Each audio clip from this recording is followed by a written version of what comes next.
Welcome, adventurers. I'm GM Goblin, your GM Goblin, and today I'm going to go over one of the tricks that I used in my last campaign, which involved time and giving my players something else to figure out instead of just my normal puzzles that I put them through.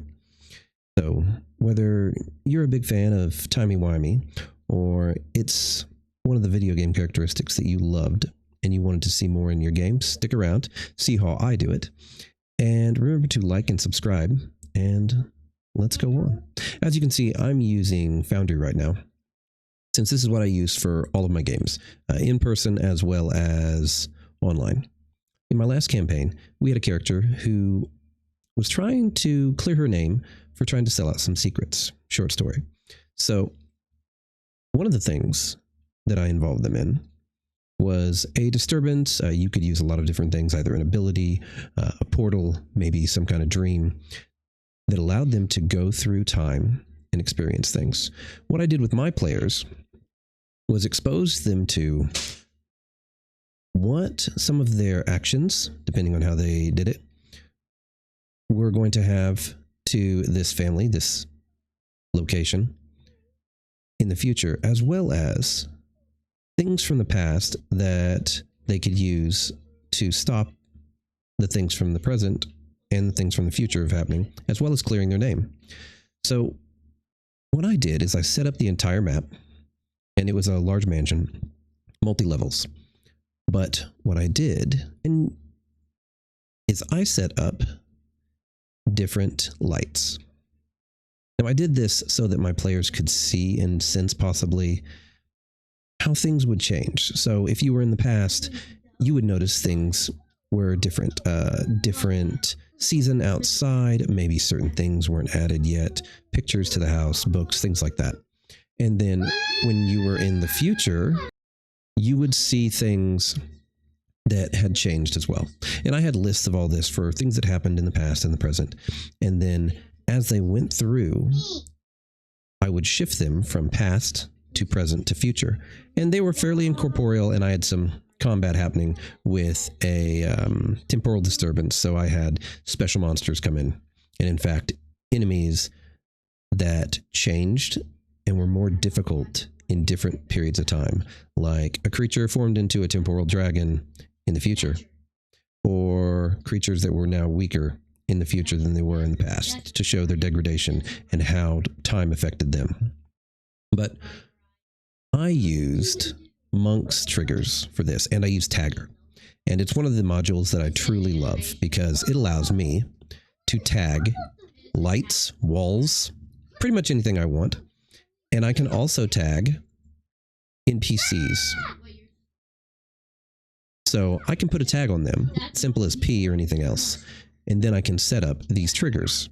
The triggers, this one is to clear everything for present, to get them out, is going to hide and deactivate objects as well as activate the ones for the current period. So what I would do is whenever they had slipped back to, say, the past, I would activate the trigger. And these you can make invisible to all your NPCs if they can see them just by putting a clear box on them. I hid them off the map, so they never had to worry about it. But I would trigger it, and then your NPC, one, would have an indication of what time period they were in, and two, things like this goblin, which wasn't there originally for them, they're invisible, would suddenly appear. This allowed me to bring a map to life in different time periods and allowed me to let them explore things that happened.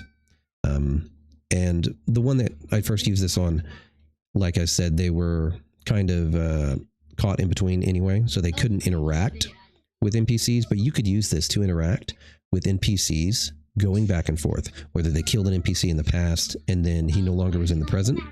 Because if you take their state and then you put them to dead, obviously if they're in the present and use that same token, then they'll still be dead. Marked easy for you.